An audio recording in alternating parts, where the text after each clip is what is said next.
apparently difficult task. Microphone.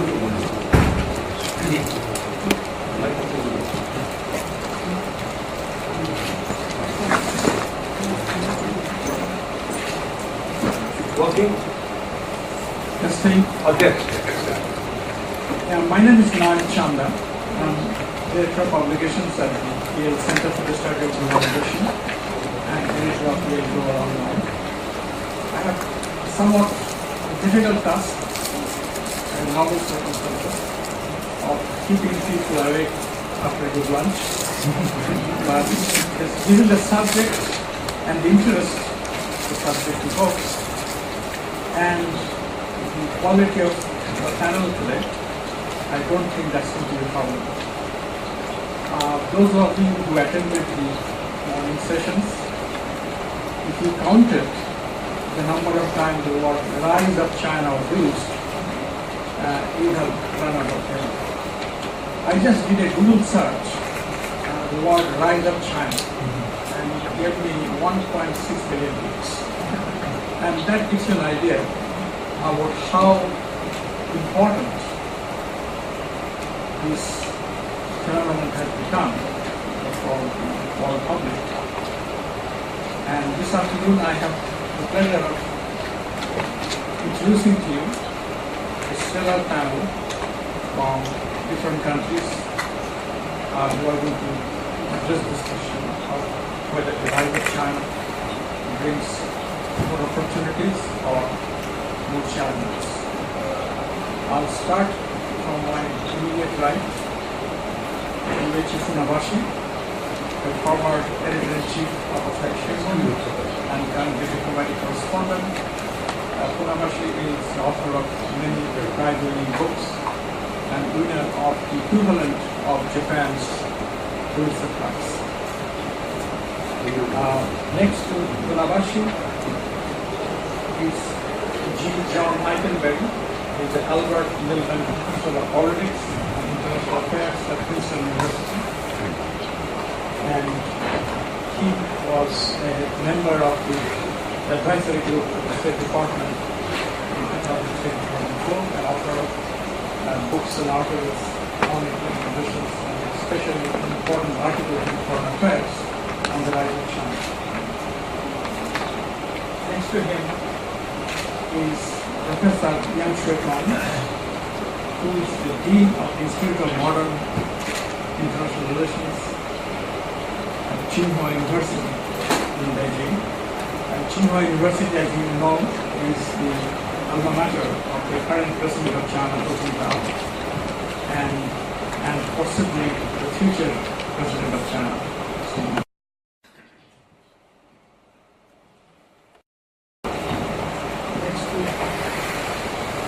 Is Tansi Muhammad Jawad Hassan. Jawad Hassan has been in the government in many capacities, in foreign ministry as well as advisor to the Prime Minister, and he is the director. He ended as the Director General of the ISIS militia.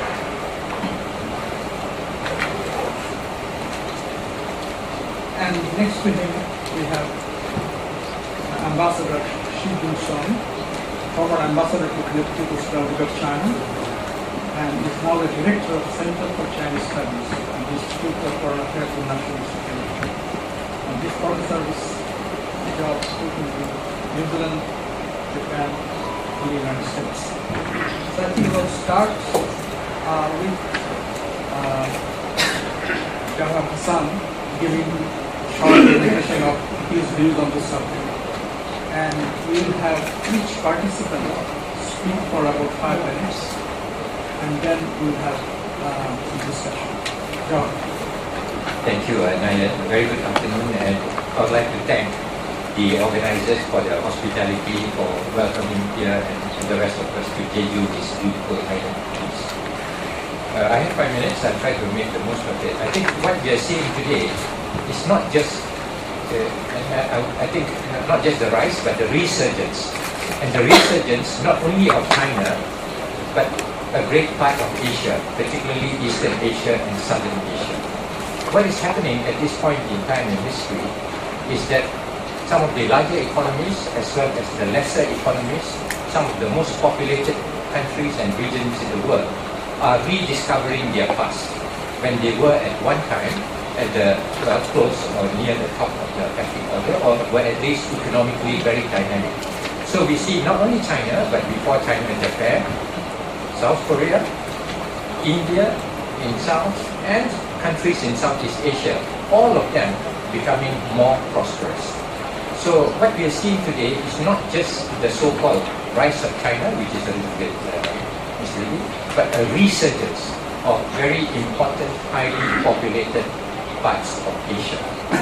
The second point I would like to state is that very often we like to put this in binary terms, the rise of one power, the fall of another, and of course in relative terms that is true. Some powers are always rising, some powers maybe declining in a way of coming down in the pecking order. Not really. Decline can mean many things. Decline can mean that power is actually losing its cohesion, in a way it's rotting, etc. Now I think that is not happening, far from it. I think, particularly when you take the developed countries and the fast developing countries, all of them are rising. The difference is that some are rising faster than the others. Some are rising very slowly. If we look down the horizon 20-30 years, Americans will be richer, more prosperous. But so will the Chinese and Japanese and all the rest of us. But the Chinese and some of the other countries will be rising faster. And therefore you have this thing where everybody is rising, but China is rising faster, so you may have that. But there are projections by the year 2040, 2050, China will have the largest economy, GDP, etc. But the US will not be far behind. The US will be the second most powerful economy. And you will have a position, say in 2040, there have been some sources, China will be number one, perhaps in GDP real terms. It may have about 21-22% of the global GDP share, but the US will have about 19%. And next to the US, you'll have China, you'll have India and Japan and other countries, Brazil, European countries. So you're going to have China at the top, but an economically dispersed, multipolar global economic order that is fundamental, very different from where the US was after World War II, when it had 50-60% of global GDP and no other country was close. This time, no. You'll have China there, but it will not be too far. You'll have the US very close behind, and that is gross GDP. You're thinking about quantity, not quality. If we think quality, the US, China in 2030, in 2040, 2050 will have 1/3 the per capita GDP of the US. Chinese will be 1/3 as rich, and China per capita will be half of Japan, half of South Korea. So we have to put all these things together, and militarily, the US will be by far number one. By far number one still. In the last 10 years, what China spent in 10 years, the US spent in 1 year on the military. In 2009, according to secret figures, US spent 6 times more than the Chinese. So while China is growing, and it is a very significant factor, and it will have some impact regionally, the US is far ahead, and on top of that, the US has its network of alliances. Other very powerful military forces in the region, including region and the world. So you have EU, you have Japan, you have South Korea, Australia, etc. And China, for the moment at least, is really alone. So if you take into account and soft power, the US will retain tremendous soft power, appeal of its values, democracy, etc. Very difficult to fight that unless many other reforms take place. I think my time is going up.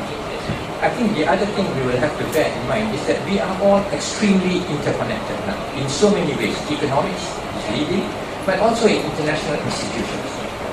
In so many, in G20, ASEAN Regional Forum, in APEC, etc. All of us are working together, not against each other. And these forces will tend to neutralize hostilities that are developing. Finally, where China may be a problem, particularly or particular problem, will be where territorial disputes.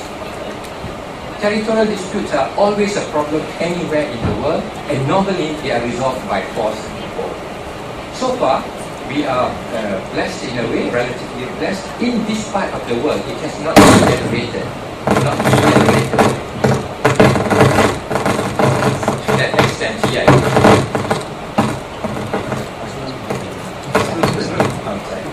Not yet. I think I'll stop there. But the potential will always be there. But in my instance, it will be more low level, limited, short duration incentive.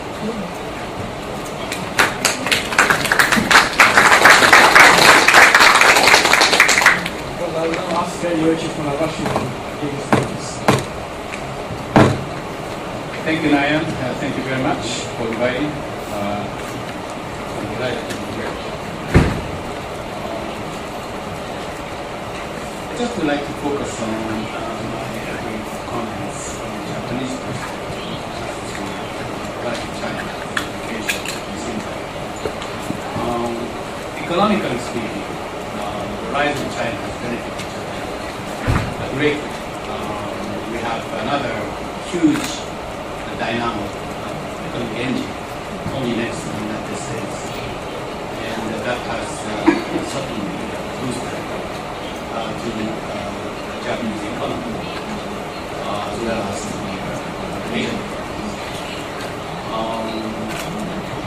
We had 5 years economic growth in the early this century in Koizumi era.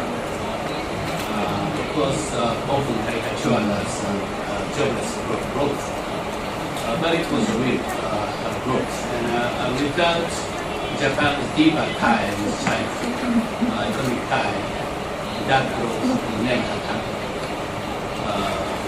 Particularly steel industry,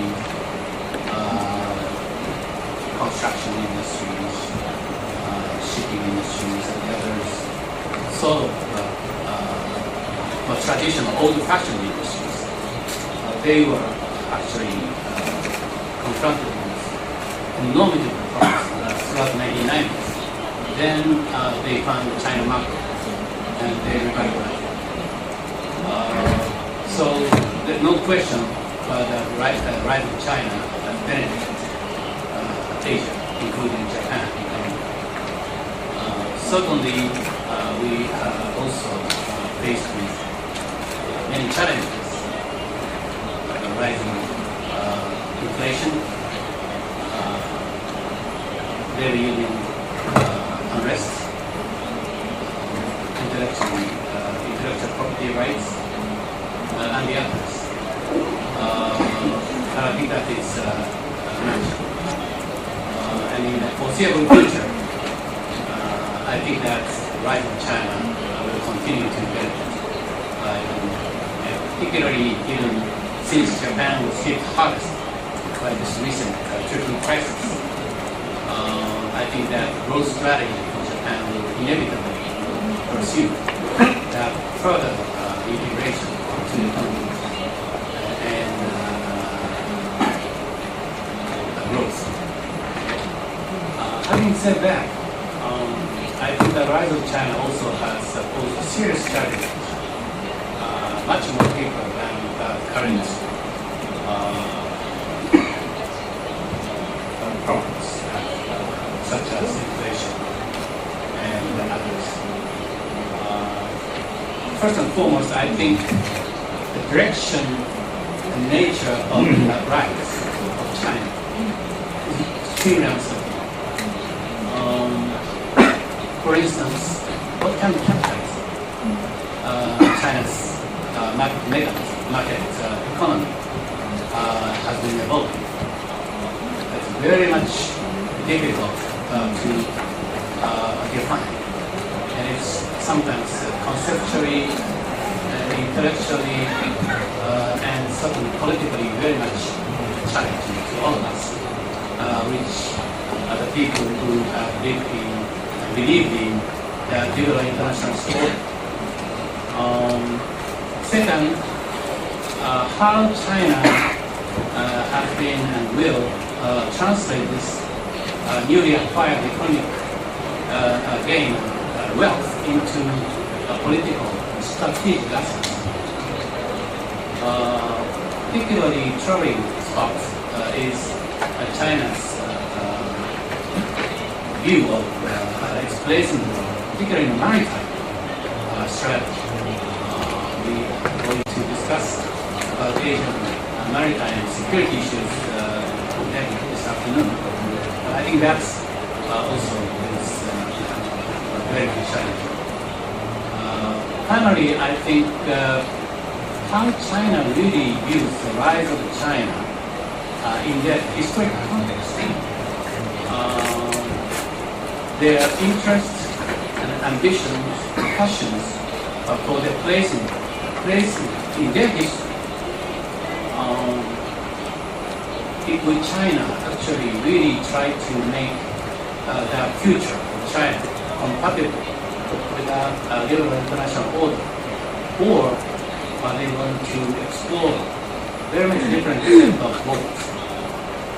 If China will try to define its goal, its place in the history of the world, very much differently from the liberal international order we have known, then I think we will find great difficulty in finding that modus vivendi with Greater China. From Japanese perspective, they have emerged sobering view and sense that perhaps in the past 150 years, when Japan was the primary interlocutor in Asia to that Western world, was merely an aberration. And China perhaps will come to that, restore their sort of what is called anointed place in history. And history and geography, once again, very much a crucial factor, which the Japanese are now trying to articulate their strategy and place in the world. And I have seen some sense of resignation in the Japanese public to see the rise of China, expanding the Arctic Japanese post-war dream of Japan being embraced in liberal international order, and also playing a leading in shaping the world of the liberal international order. Thank you.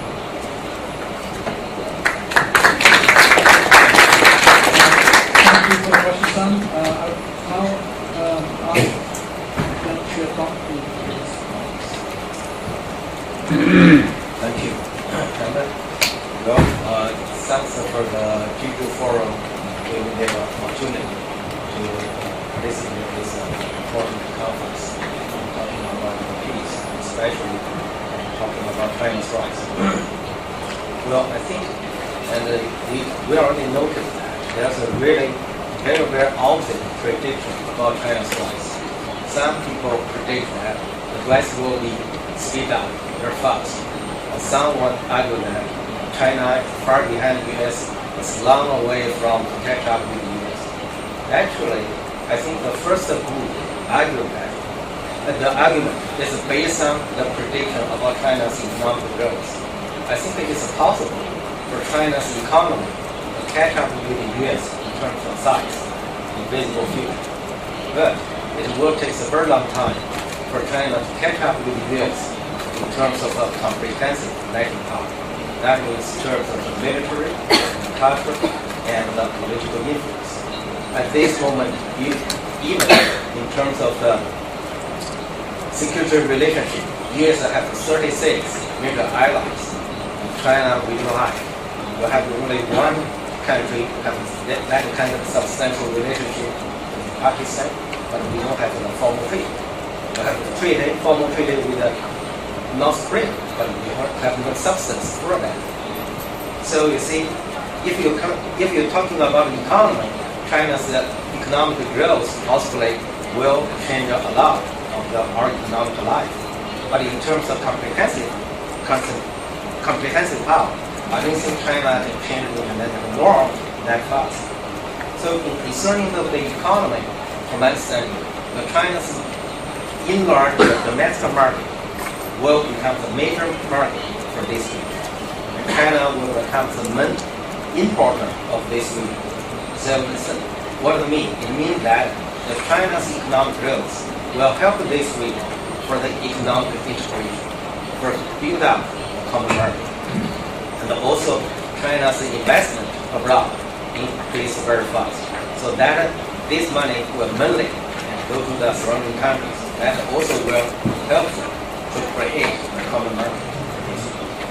In terms of the culture, I think that China's rise also is a kind of different from the U.S. When the U.S. replaced the European powers as the leading power for the world, the dominating culture didn't change very much. But if China can catch up with the U.S. and the Chinese culture, and will reshape the world of the culture in terms of you notice that, and during the Cold War, and with Soviet Union was a superpower, there's not that many people during the Russia. In Japan has served for more than 20 years as the second largest economy. The world are not that fantastic for learning Japanese. But before China become the second largest economy, and there's a huge demand from the people all over the world learning Chinese. So I think that the special characteristic of Chinese culture will combine with China's economic growth and will bring some change or a kind of large change in the world culture. Finally, talking about the security. And personally, I believe there's a huge gap between China's economic power and the military power. So we have different capabilities, and we cannot to provide that kind of security for the world, for the surrounding countries, for this region, in terms of security, as what we did for the economic prosperity for this region. So and then you will find that China's economic influence is much larger than our security influence. But certainly, along with the economic growth, China's military modernization will get some input. That kind of security input and also will provide some security for this region. And this morning, people talking about the continuous visit. Actually, for the Western world, give a very little attention to this region, but not this country. And this country gives 100% attention to continuous visit because it relates to you. Then why do this comparison? I mean that North Korea is not a big issue for the world. North Korea is only a big issue for you, for South Korea. So for China, the continuous visit is one of the 190 presidents. So visit to China. Every year we have over 100 presidents leaders visit China. It's just one of the 100 or 200. So that's important. Maybe it's very important for South Korea, but it's just something important, but not that important. Right? And what do I mean? I mean that when we have this kind of different leverage on North Korea, it's based on our different policy from the United States. If we adopt the same policy, like some people in this country suggest, we should adopt the same policy like the U.S., and then we will have the same influence on North Korea like the U.S. That means we reduce our leverage on North Korea from current level to zero.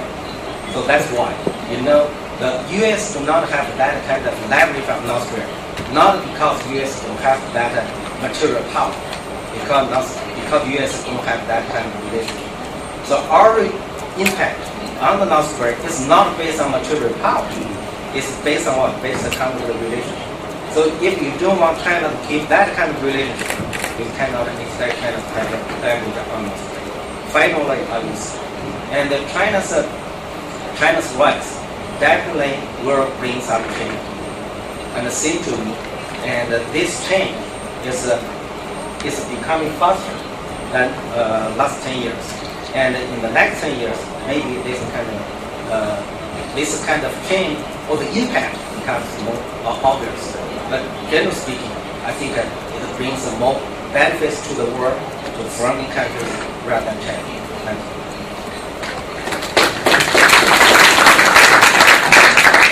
Thank you very much. Oh, that was a very, very interesting statement. I will now ask Mr. Michael. Great to be here. I think everybody agrees that the global distribution of power is shifting. It's a world historic shift. The power is shifting from the west to the east. It's shifting from the north to the south. We are seeing not just China, but the rise of a larger class of non-Western developing countries rise up, including India and Brazil and other countries. That I think we all agree upon. I think the question that we are debating is really the question, what is the impact on the political order, on the political formation? Is this a story that has been told many times in the past? Rising states rise up and then use their power to usher in a world order that really is their creation. In some ways, the U.S. did this, was in a very unusual position to be able to use its power after World War II to bring a liberal international order forward. And is that what we are watching today and into the next decades of China using its power to overturn the old order and create a new one? And if that's true, then the question can be asked in another way. As the U.S., and if the world becomes less American, will it also become less liberal? Will it take on new characteristics? And of course, there are many people arguing this. Robert Kagan argues a kind of a growing clash between a kind of China, Russia, and other countries with an illiberal vision of world order, and the U.S. and its liberal democratic allies that retain this view about liberal democracy and open, rule-based international order. Martin Jack, whose book has sold 350,000 copies worldwide, When China Rules the World, talks about an illiberal vision that China will bring forward.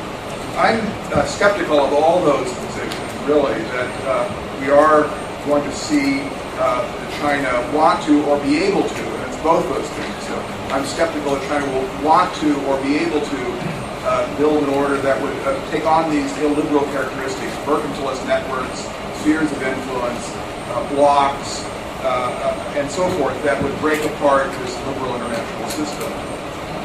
In some ways, the most surprising feature of the international system over the last 10 years is that despite great crises in the system, the collapse of the Soviet Union, the financial crisis of 2008, the world economic downturn, the rise of non-Western developing countries, the liberal system has remained relatively resilient. The bitter disputes between the U.S. and its allies over the Iraq War. There's been a lot of tumult, so to speak, in the global system, but yet there has been the retaining of a kind of basic framework for doing international business. And it seems to me that this is something that we often forget, that the international system is going to have an impact on China, just as China will have an impact on the international system. And the other thing we forget is that this current international system that has been building over the last 60 years or so is very different than past world historical systems. It's thicker, it's deeper, it's, as I've argued, harder to overturn, it's easier to join, it has integrating tendencies, it has functional attributes that allow states to do things. It is open, to be very blunt, and that has allowed China, India, Brazil, and many other countries to trade their way to world power. So there is a characteristic here that not only will China find it difficult to overturn, but will understand that it's in its own interest to accommodate itself and integrate, even as it brings its own leadership and authority to that system.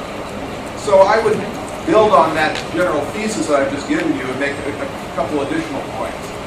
First of all, as a scholar, I think about this in long-term, century-long spans of time, and the current international system is not just the American moment, the American century. It's an international system that's been building for centuries, really.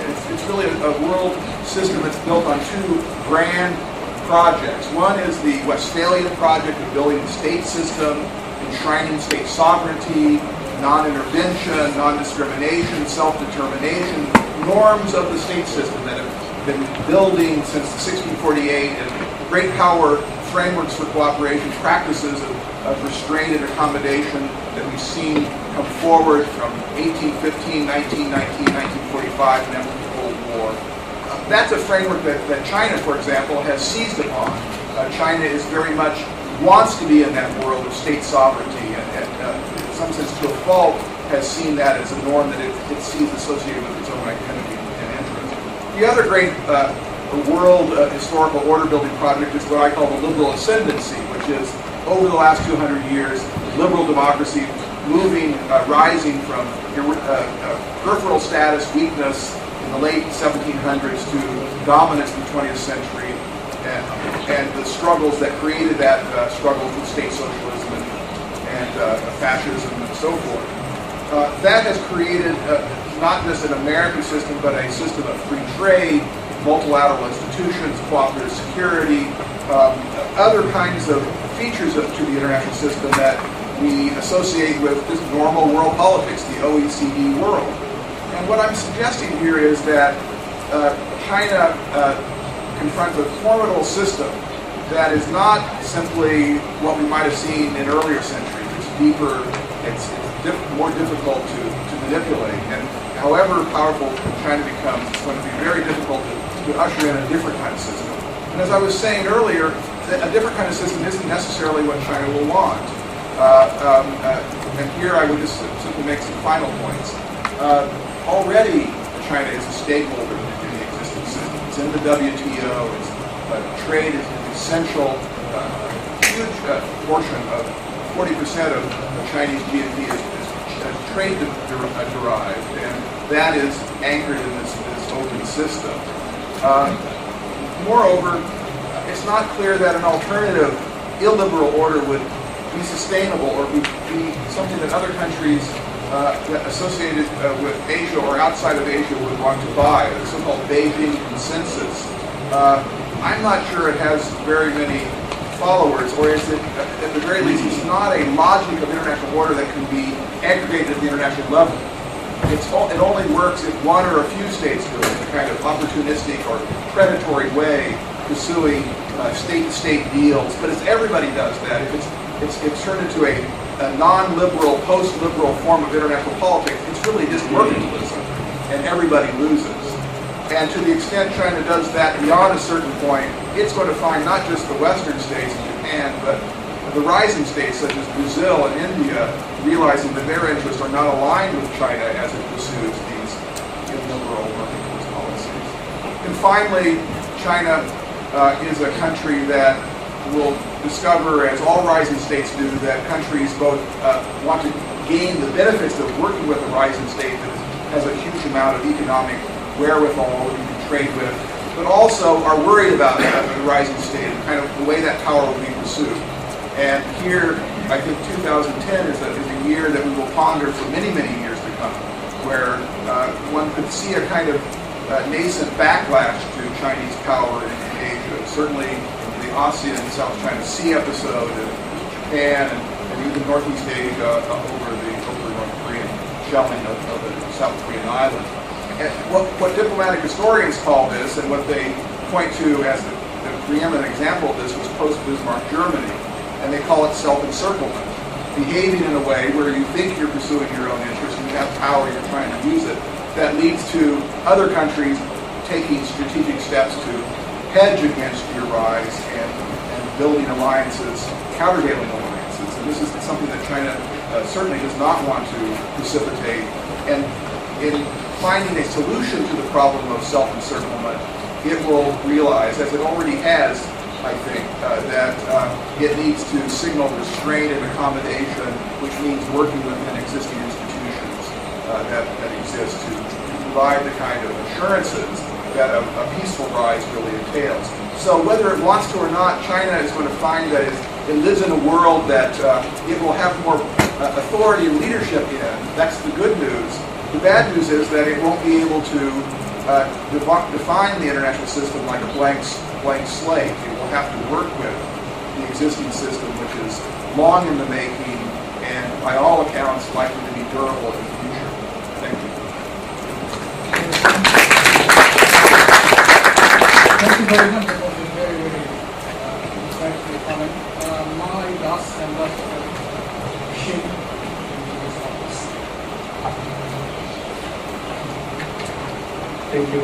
First, I wish to express my gratitude to the forum and also to the foundation to invite me to this opportunity.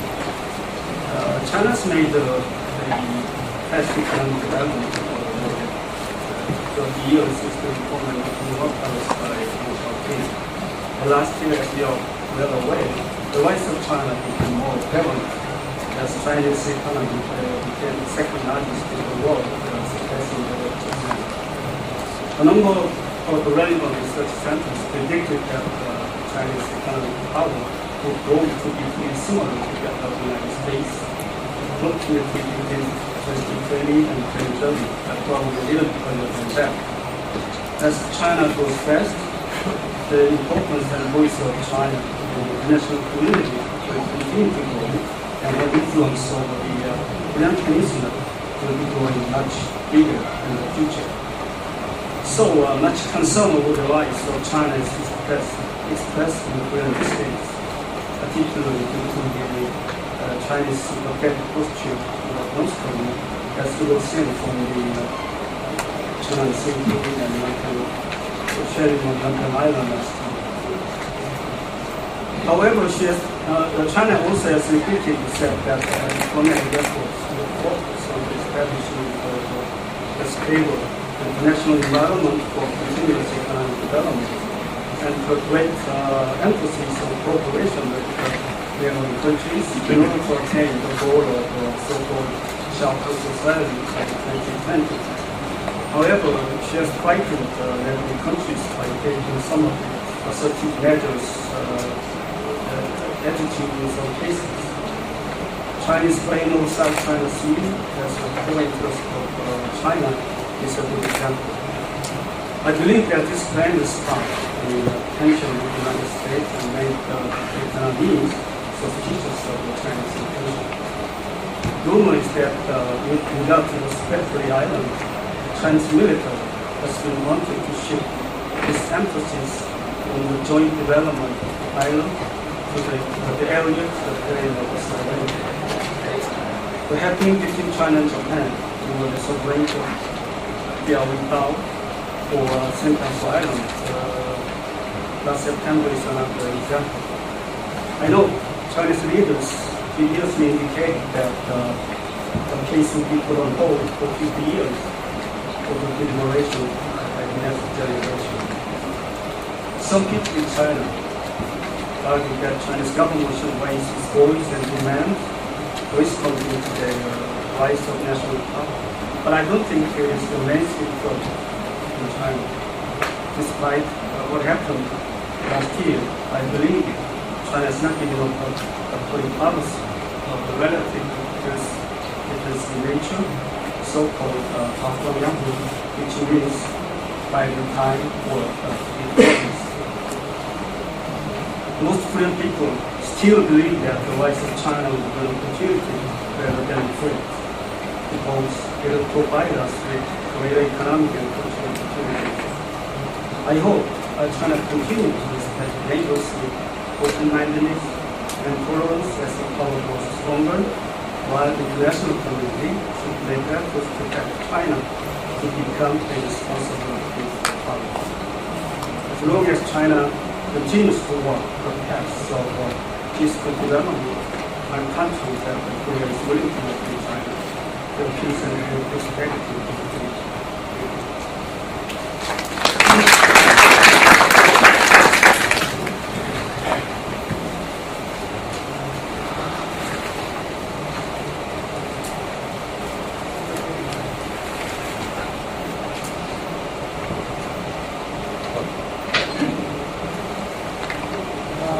Thank the panelists for being very disciplined, and they have offered us a very rich fare to debate in the remaining half an hour or so.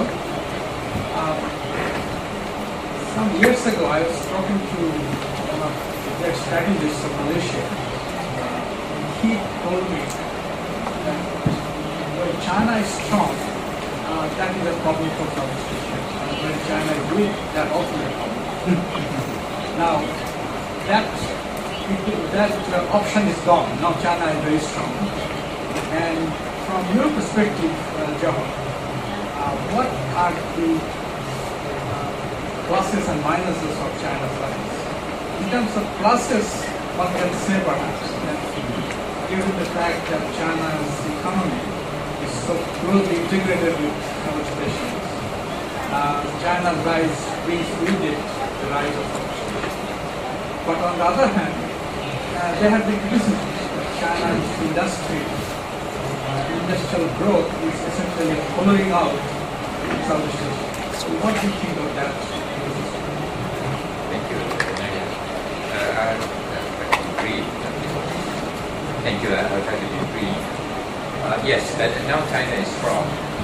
And I think not only Southeast Asia, but the rest of us all have to adjust. And sometimes it's both sides must play the game. Rising powers, the theory is rising powers will challenge. And the onus is placed on the rising powers and they are put in a certain light. But sometimes it's the powers on top, how they respond to a rising challenge, that could also be a problem. So all of us have to adjust and hopefully adjust well and accommodate the changing situation. Insofar as Southeast Asia is concerned, I think we have, in the last decade, we have had at least 3 agreements with China on closer economic cooperation, on trade, on investment, on services. And there were concerns in some countries, there continue to be concerns in some countries, but so far it seems that it is working for all of us. And China is of course becoming the engine of growth, the term that's used in the for the region and in fact bigger than the region. So generally, China has been a positive, constructive influence on Southeast Asia economically. But at the same time, we are all worried, of course, because China is many economies in one. From a poor developing economy to a more developed economy, and so many of us will find China a competitor in different sectors. But what we have to do is adjust to this situation and find new areas where we can be more competitive. One of the proposals is that we look for niche areas of production of services where we will be, where China, for instance, cannot compete with us. In the case of Malaysia, for instance, oil palm.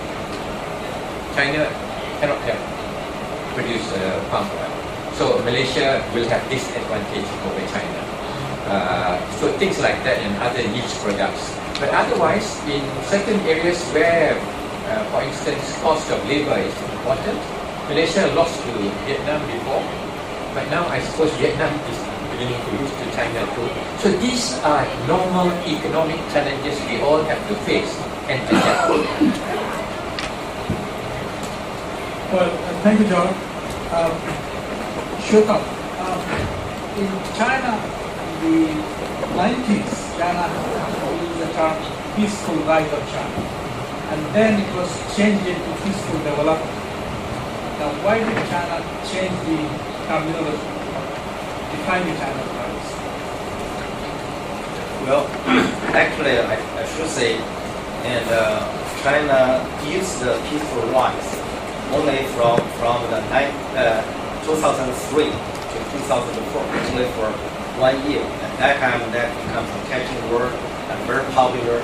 But from the early, almost in the spring of the 2004, and the Chinese government said, okay, since there's an internal debate about whether we should use this phrase, and we stop using it officially. So they changed to develop peaceful development. And since then on, this peaceful rise only used by the academia, media, but never used from official documents. So actually, at this moment, you find that all of the government official speech, they use the term peaceful development.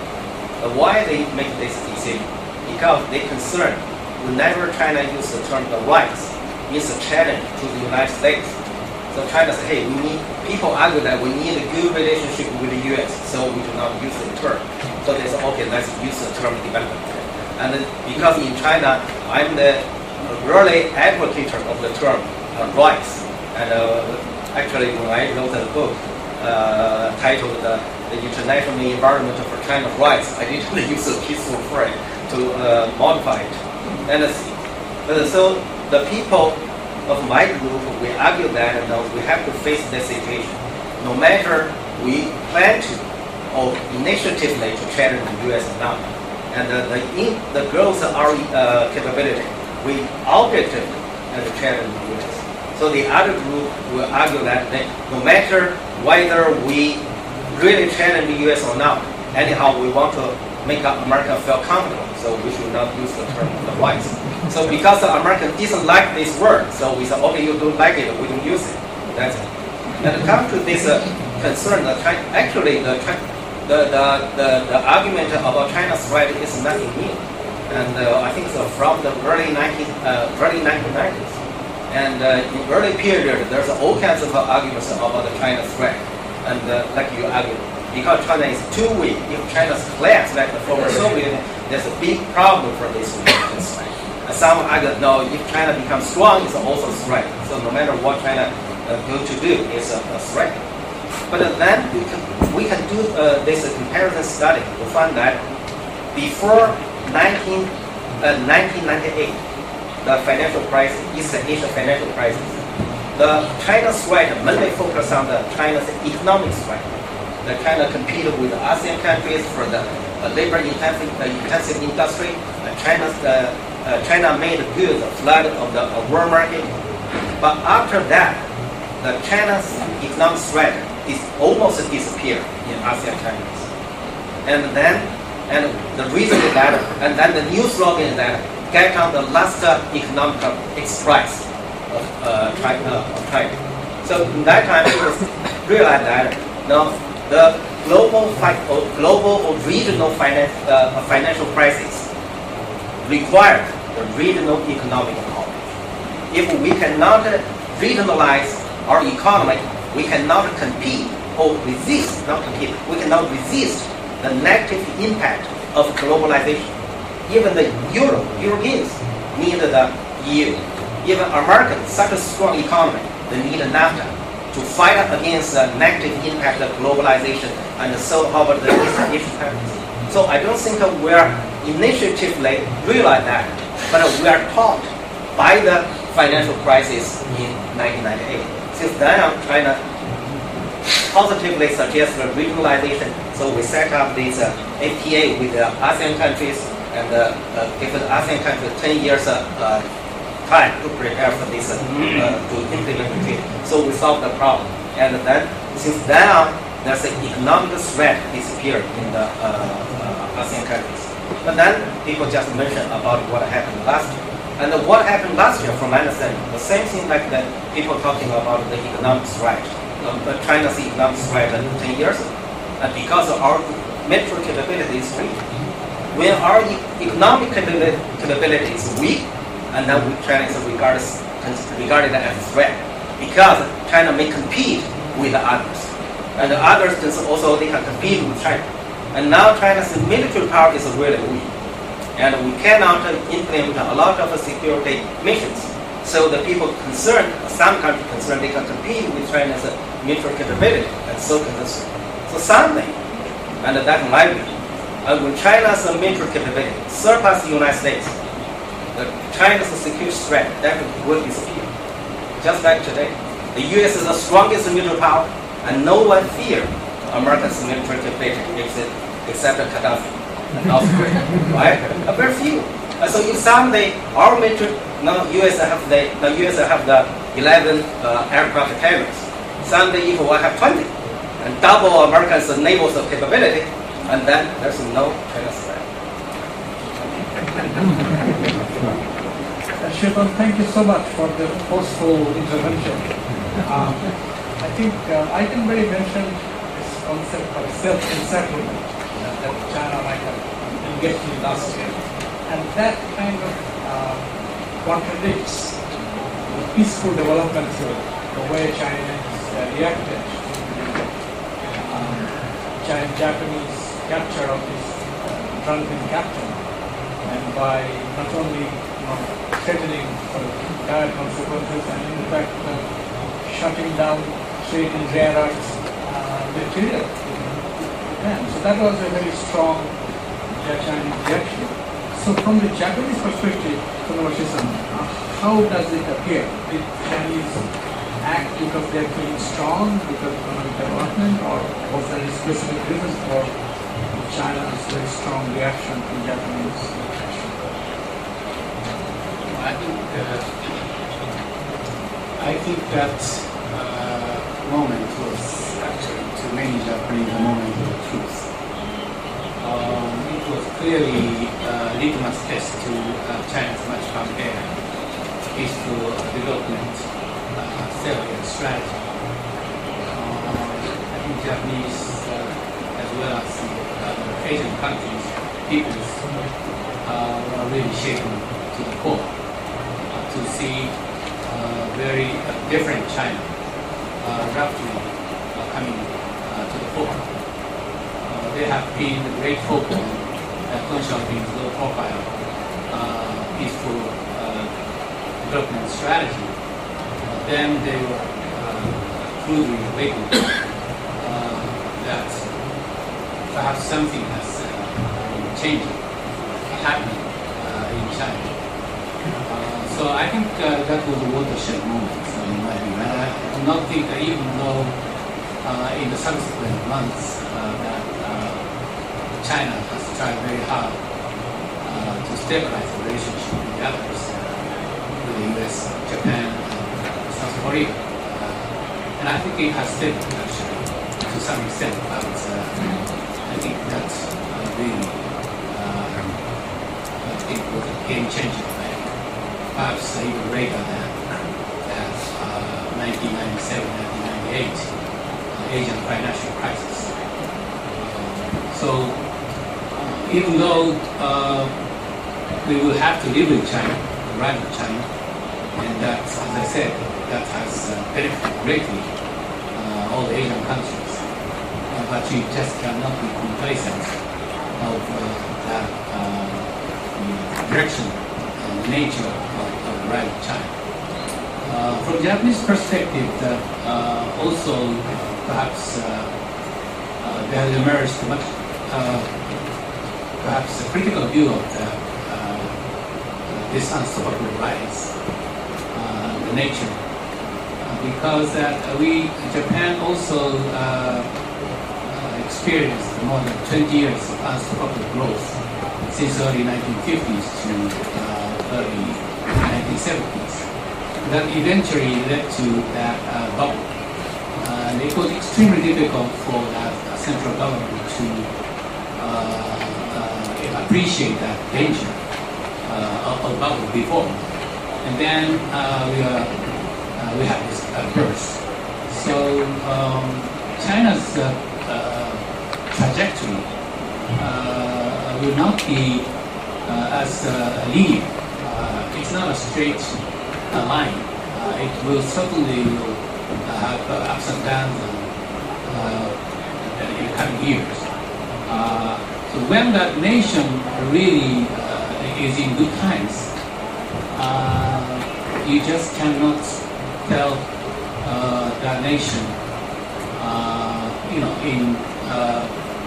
very much critical way. But when nation is really in hard times, how the nation behaves and responds to that crisis really is telling more. And I do not think China actually has been tested yet since late 1970s. I think that maybe in the coming decade, I think China will have to cope with this much more difficult, complicated crisis.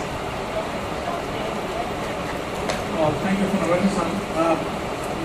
Last year, for South Korea as well, for its relations with China, I don't know whether Ambassador Shi would call it a moment of truth, but the fact that Chinese did not condemn the North Korean sinking of the South Korean ship and not become then shelling. How did Seoul perceive this Chinese action?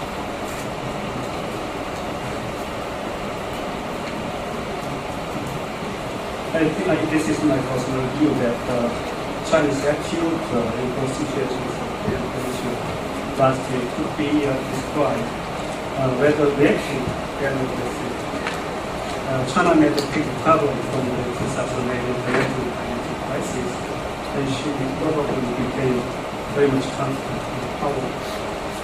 And China's claim of foreign interest in the South China Sea, the announcement of U.S. arms sales to Taiwan, and also the farmers meeting with White House last year caused the new Sino-U.S. confrontation in 2010, and it may have some impact on China's behavior at the time of China's incident and confrontation. But I doubt China intended to be focused in this case. Chinese leaders have emphasized the necessity of maintaining stability in the neighboring areas to focus on continuous economic development. So China has a big interest in the peace and stability of the peninsula. As was evidenced by the remarks of Premier Wen Jiabao during his visit to Korea in May last year. Therefore, I think supporting North Korea in China market, though South Koreans are not happy with their attitude, but it could be construed as a Chinese intention to avoid the escalation of the volatile situation in the Yellow Sea, rather than to show some kind of situation. Thank you very much, Ambassador Shin. John, you mentioned that, and I agree with you, that Chinese are not going to break the liberal order. They have integrated themselves and they benefit from it. But that point was actually somewhat challenged last year when the Chinese claimed all of South China Sea to be their core interest. And they submitted a map to the United Nations which showed in 9 dotted lines the entire South China Sea to be China's historic waters. Now, historic waters is not a term that exists in the law of the sea. So one can say the Chinese are creating a new law for South China Sea, and which goes against the liberal order that exists now. So what would be your comment? Yeah, I mean, that is true, and by the way, it probably behooves the United States to ratify the Law of the Sea Treaty, because it does provide the kind of legitimate authority that can, in the end, provide the basis for negotiation and settlement of these disputes, these claims. I think that there's no question that it seems to me that China is going to have 3 kinds of challenges to the international system. One is what realists talk about, which is a power-oriented challenge. We're well familiar with this. This happens when rising and declining states interact. It will want to assert itself. It will grow a bigger navy. It will want its presence to be greater, and it will have voices inside of China that will want to assert themselves in ways that will provide and provoke insecurity in the region. So there's going to be a realist struggle, and I don't think even the most ardent believers in liberal order think that you can avoid those realist struggles when power shifts and China tries to use its power, its military position, to strengthen its position in the region. The second kind of struggle is the struggle for authority. That is to say, China will want to do more, have more say. It will want to at some point, have its Chinese figure be the president or the director of the IMF, for example. It will want a seat at the table. It will want authority. So it's not just a realist struggle, it's also a struggle for authority. And I think it behooves the international system to accommodate China, because that is really China coming up inside of the system, gaining more authority, and you have to do a bargain with China, which is to say, we think you deserve, and you certainly expect a greater role, a greater authority in running the international institutions but in return you have to provide public goods and be a leader in the way that is commensurate with the kinds of authority you get. The third challenge is a challenge over the fundamental principles of order, and that is where various authors are suggesting that China has an illiberal view, that somehow it will be able to put forward a non-open, non-rule-based vision of international order. And all I would suggest is that that third type of challenge, I think, is the least likely to occur. The most likely to occur is the realist challenge, and we have experience in order to deal with that. Final point. We forget that it's not just being powerful that is necessary condition to be influential in the international system. There are, again, three conditions, I think, three sources of having the ability to make an international order. One is power. Another one is legitimacy, which is to say that you are putting forward principles and ideals that other people believe in. And I think that would be a hard go if you were going to put forward at a kind of level of principle, a kind of Sino-centered worldview that's built on hierarchy and illiberal principles. So legitimacy matters. And finally, you've got to be able to solve problems. International orders will come and go partly by whether they can solve problems, whether they have mechanisms that allow us to do things that we all think that need to be done. The liberal order has done that. It has been brilliantly successful in giving governments tools to stabilize employment, pursue trade and therefore development, and on and on. So it seems to me that we haven't looked deeply enough into what China would need to be putting forward for it to really rise up and offer something at the level of a new world order. Thank you very much. Shwetam, this Chinese voted, abstained, first of all voted for the resolution to penalize Libya, and then abstained on the vote on the resolution to actually take all necessary action to protect the civilians. Now, that could be seen as the example of China integrating into the liberal order, not challenging it. But later on, Chinese criticized the NATO attacks on Libya. Can you explain how did this change come about and what does it represent in terms of China's policy about the world order? Thank you for this question. And may I respond to John for 1 minute? I'm not going to do a question. And so I think I totally agree with John. China's power challenge is inevitable. It's not whether Chinese government want to challenge the U.S. or not. For instance, this time, since 1945, and the position of the most gold medal of the Olympic game only belong to the first two countries, number one, number two. During the Cold War, shifted between the U.S. and the Soviet Union. After the Cold War, monopolized by the U.S. Since then. But then in 2008, China got that position. From my understanding, it's beyond the Chinese government to persuade our athletes to lose the game when you meet with an American sportsman. So I totally agree with the John is because the power challenge is inevitable. It's object. It's not based on the government plan. It's based on the reality. But then the other two things is order and the authority from my side. The order, what kind of order, and can become the dominating order, is based on its efficiency and function. If it has a better function, it will become a dominating order. The current order, the labor order, the world order, is because it is better than the previous orders. But then, I don't think that this because it is liberal, because it is not a hierarchy. Actually, the function for the efficiency of the current order is based on the hierarchical system. In the EU, in the UN, we have the permanent member, and the Security Council member, and then we have the ordinary member.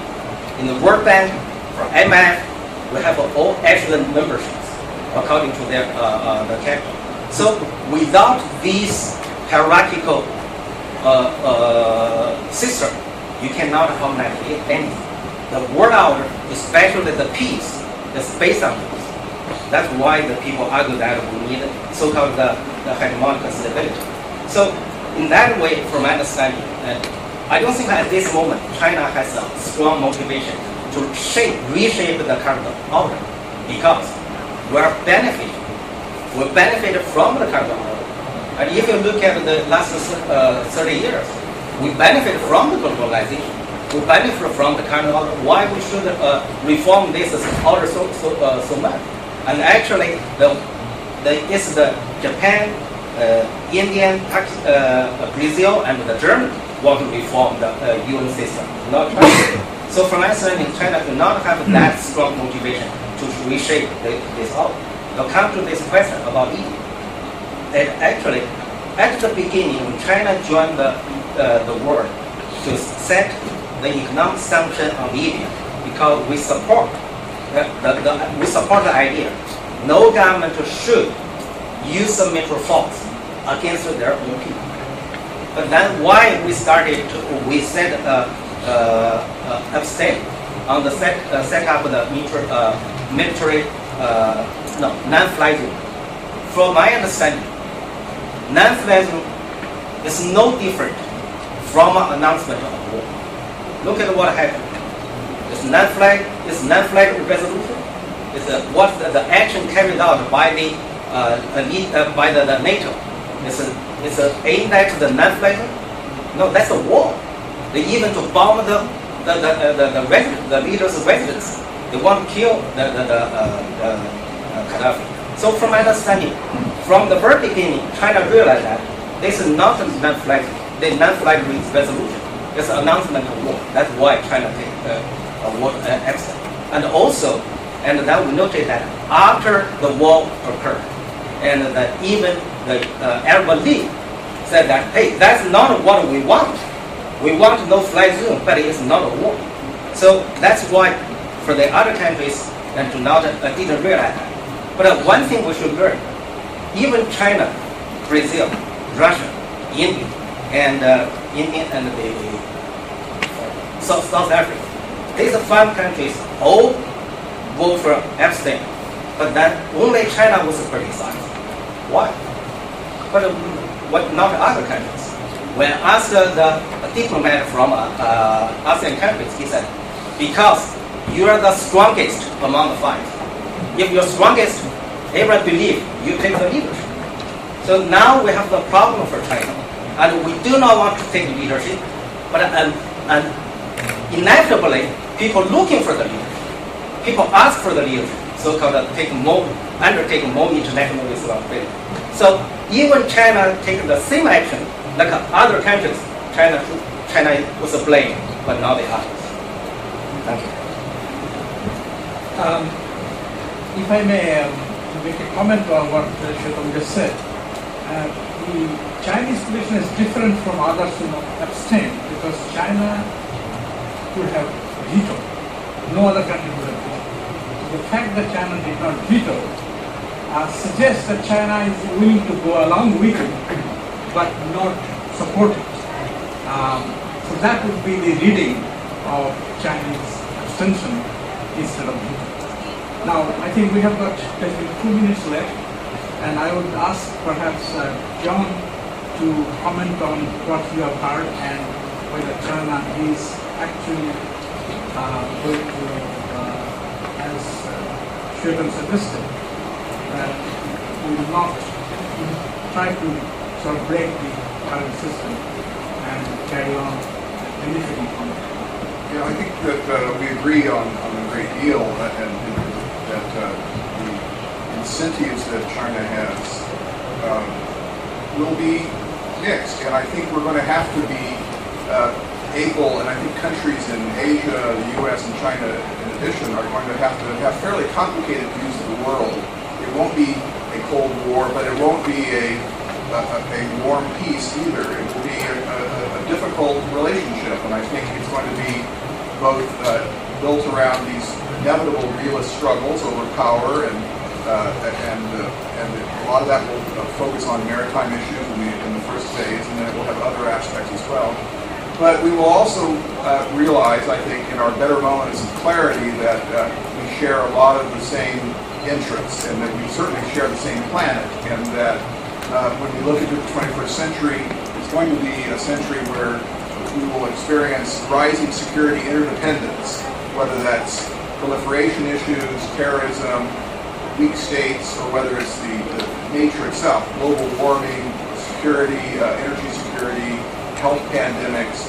And so in an era of rising security interdependence, when you can't be secure alone, you can only be secure together, China and the United States, even as they are struggling with each other, will realize that they have to keep some bounds on those struggles, because they have to look out for the larger environment in which they exist. So I don't see how we get out of the complicated relationship. We can't have a Cold War because there are issues beyond us that are at stake. We're tied together, increasingly so. But I don't think it's going to be peaceful either. I think it's going to be a very conflictual relationship, and I think we're stuck with both those features. And it will be smarter people than me who will figure out how to manage that very complicated stuff. Well, thank you very much. Please join me in thanking the panelists.